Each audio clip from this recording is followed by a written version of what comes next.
नमस्कार मेरे YouTube दोस्तों, आप सभी को मिस्टर FM मिर्ची चैनल पर स्वागत है। आज के पॉडकास्ट में लाया हूं सर्पित परिवार का रहस्य। दोस्तों, अगर आप रहस्यमयी, डरावनी और रोमांचक कहानियों के शौकीन हैं, तो वीडियो को लाइक करें। मैं आप सभी को यकीन दिलाता हूं कि ये कहानी सुनने में आपको बहुत ही मजा आने वाला है और साथ ही में डर का भी अनुभव होने वाला है। तो चलिए कहानी शुरू करते हैं।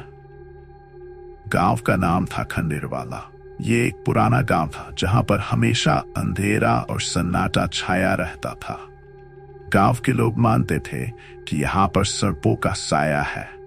ऐसा कहा जाता था कि यहाँ एक सर्पित परिवार बसता था, जिनके बारे में कई कहानियां प्रचलित थीं।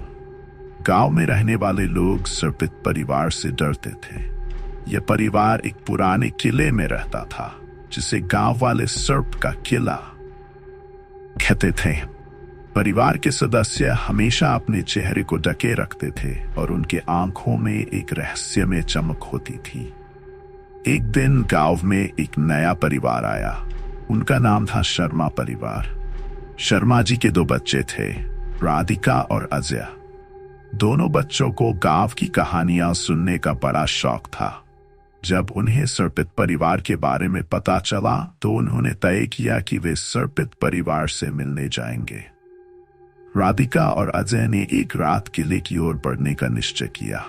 रात का समय था और चांद की रोशनी में किला और भी डरावना लग रहा था। उन्होंने धीरे धीरे किले के दरवाजे की ओर कदम बढ़ाए। अचानक उन्हें वहां एक पुरानी आवाज सुनाई दी। कौन है वहां?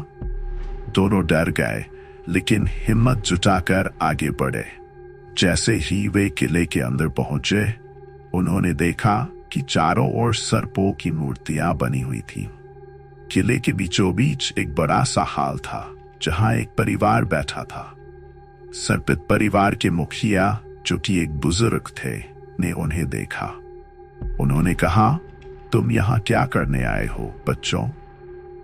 राधिका और अजय ने कहा, हम आपकी कहानियां सुनना चाहते हैं। बुजुर्ग ने उन्हें अपने पास बुलाया और कहा, तुम्हें सच बताना होगा। क्या तुम सच्चाई को सहन कर सकते हो? बच्चों ने सिर हिलाया।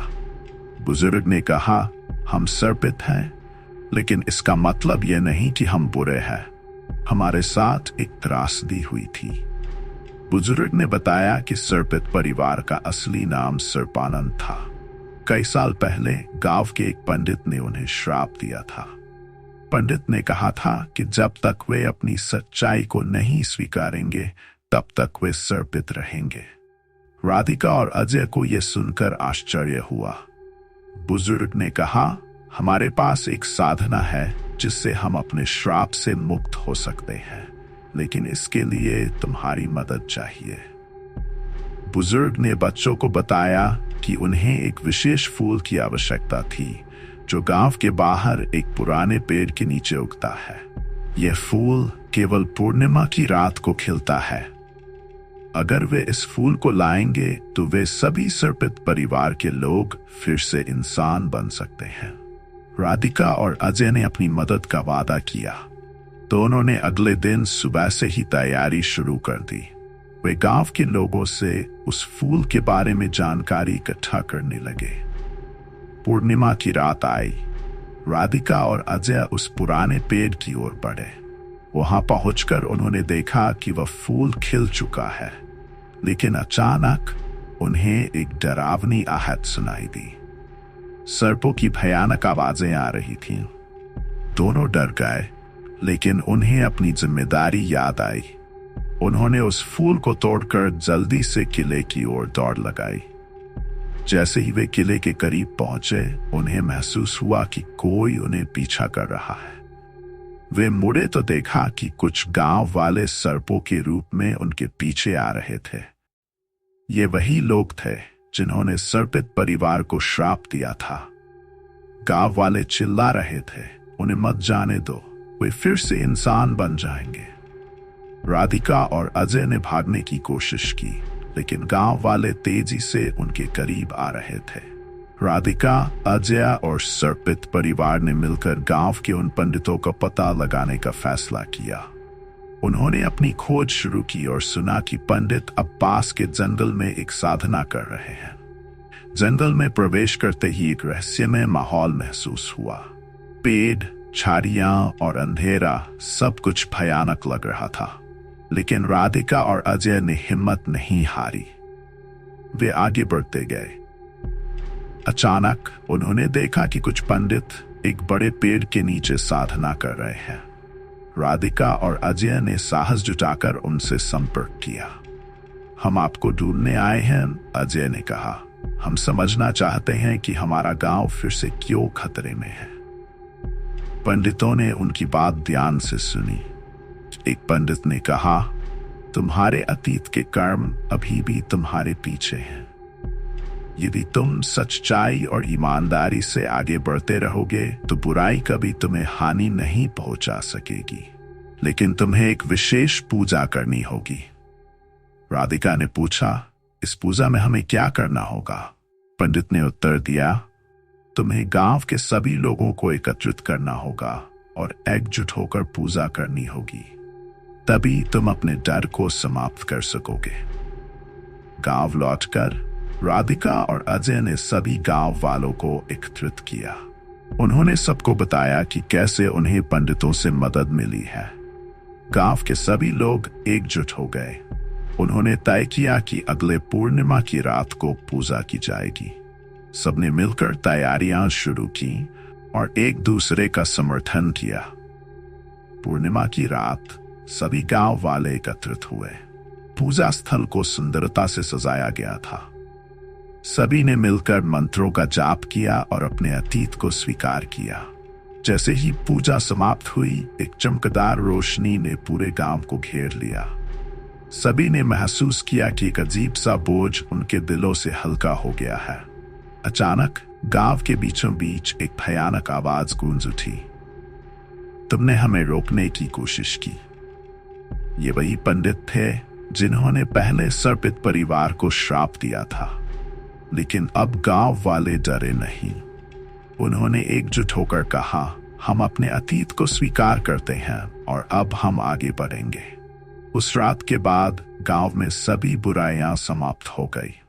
सर्पित परिवार ने अपने अतीत को स्वीकार कर लिया और गांव के सदस्य बन गए। अब वे सब एकजुट थे और खंडेरवाला फिर से एक सुखी गांव बन गया।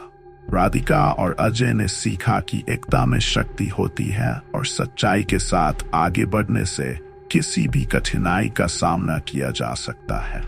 गांव ने एक नई सुबह का स्वागत किया और सबने मिलकर खुशी से जीवन बिताया। सर्पित परिवार का अतीत अब उनकी ताकत बन चुका था और वे सभी मिलकर एक नई कहानी रचने लगे। गांव की खुशियां लौट आई थीं। लेकिन एक सुबह राधिका और अजय को एक नई समस्या का सामना करना पड़ा। गांव के कुछ लोग अचानक बीमार पड़ने लगे। ये बीमारी अजीब थी। लोगों में कमजोरी, बुखार और अजीब सपनों की शिकायतें बढ़ने लगीं। गांव में चिंता फैल गई। सर्पित परिवार के सदस्य भी चिंतित थे। सर्पानंद ने कहा, यह शायद हमारे अतीत के कर्मों का परिणाम है। हमें इसे हल करना होगा। राधिका और अजय ने तय किया कि उन्हें गांव में एक चिकित्सा शिविर आयोजित करना चाहिए।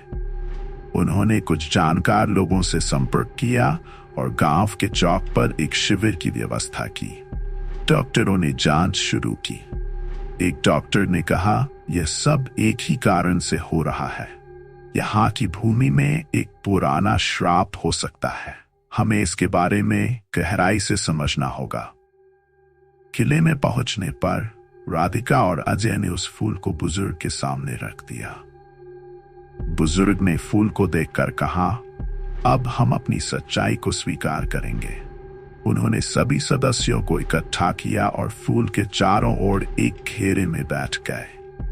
जैसे ही बुजुर्ग ने मंत्र पढ़ना शुरू किया, किले की दीवारें कांपने लगीं। अचानक गांव वाले वहां पहुंच गए और उन्होंने मंत्र को रोकने की कोशिश की। लेकिन राधिका और अजय ने कहा, हम सच्चाई को स्वीकार करते हैं।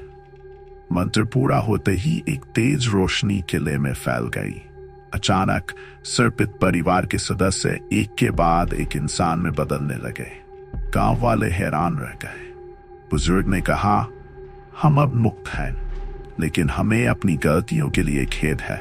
हम सभी को एक साथ मिलकर इस गांव को सुरक्षित और सुखी बनाना होगा।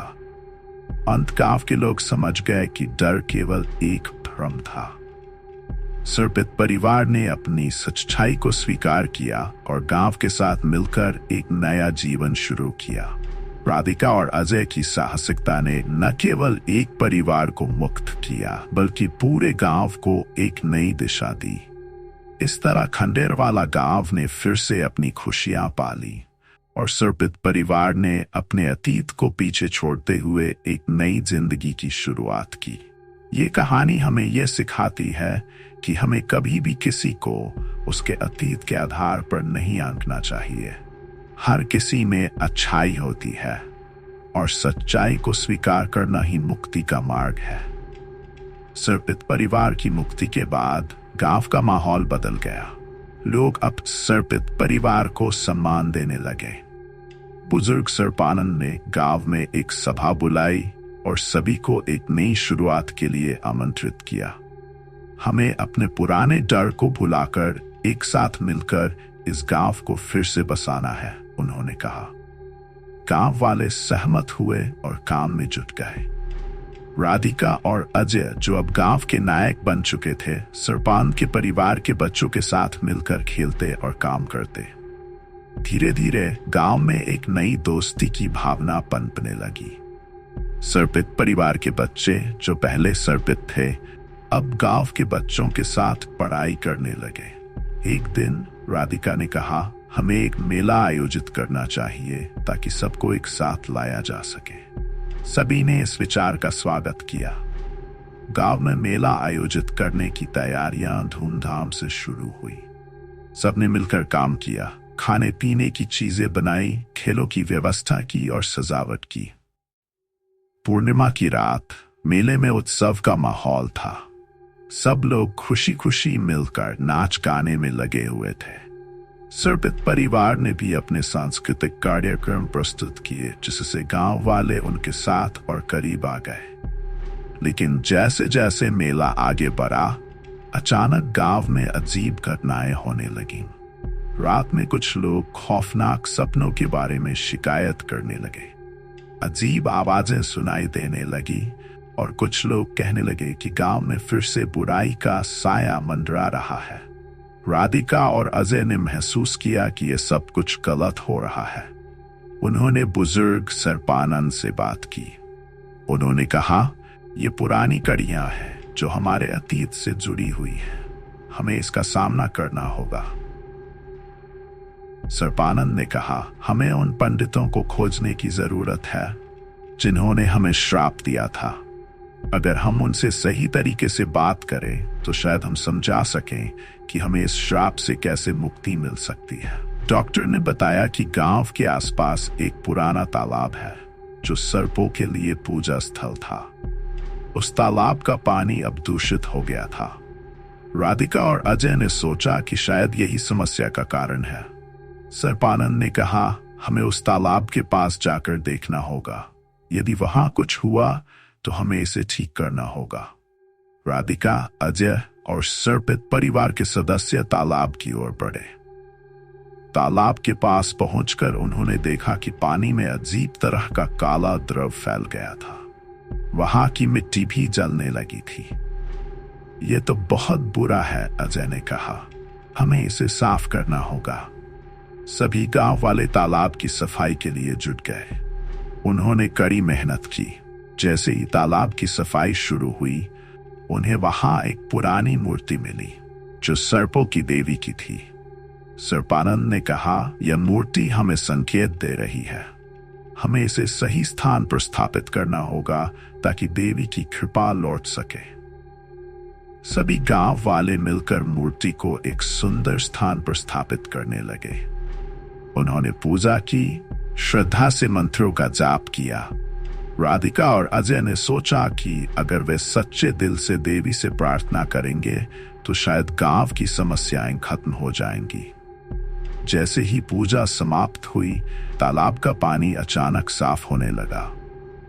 गांव वालों ने देखा कि लोगों की तबीयत भी धीरे धीरे ठीक होने लगी। सर्पानंद ने कहा, यह देवी की कृपा है, हमें अब इस मूर्ति की पूजा नियमित रूप से करनी होगी। गांव वाले एकजुट होकर हर सप्ताह देवी की पूजा करने लगे। कुछ हफ्तों बाद गांव की स्थिति सामान्य हो गई। लोग स्वस्थ हो गए और तालाब का पानी भी साफ हो गया। राधिका और अजय ने महसूस किया कि जब सब मिलकर काम करते हैं तो किसी भी संकट का सामना किया जा सकता है। सर्पित परिवार अब गांव का अभिन्न हिस्सा बन चुका था। उन्होंने गांव के विकास में महत्वपूर्ण भूमिका निभाई। लेकिन खुशी की स्थिति में अचानक एक नया मोड़ आया। गांव में कुछ लोग जो पहले के पंडितों के अनुयायी थे, वापस लौट आए। उन्होंने कहा, सर्पित परिवार ने हमारे लिए बहुत बुरा किया है, हम उन्हें यहां से निकाल देंगे। राधिका और अजय ने इस साजिश को समझा और गांव वालों को एकत्रित किया। उन्होंने सबको बताया कि सर्पित परिवार अब गांव का हिस्सा है और उनके साथ कोई भी अन्याय सहन नहीं किया जाएगा। गांव वालों ने मिलकर साजिश का सामना किया। उन्होंने सर्पित परिवार के साथ खड़े होकर उन लोगों को गांव से बाहर निकाल दिया। सर्पानंद ने कहा, हमारे अतीत को भूलना नहीं चाहिए, लेकिन हमें भविष्य की ओर देखना होगा। गांव में एकजुटता की भावना और मजबूत हो गई। राधिका और अजय ने एक नए पर्व की योजना बनाई जहां सभी मिलकर अपनी खुशियां बांट सकें। गांव में एक बड़ा उत्सव मनाया गया। सबने मिलकर नाच गाना किया और अपनी समस्याओं को भुला दिया। सर्पित परिवार ने भी अपनी कला और संस्कृति का प्रदर्शन किया, जिससे गांव वालों के दिलों में उनके प्रति और भी स्नेह बढ़ा। अगर आपको ये कहानी पसंद आई तो लाइक करना न भूलें और अपने दोस्तों के साथ शेयर करें। आपको इस कहानी का क्या लगा? क्या आपने कभी ऐसा अनुभव किया है? नीचे कमेंट सेक्शन में हमें जरूर बताएं। आपका प्यार और समर्थन ही हमें नई कहानियां बनाने की प्रेरणा देता है। इस कहानी को देखने के लिए धन्यवाद और मिलते हैं अगले वीडियो में।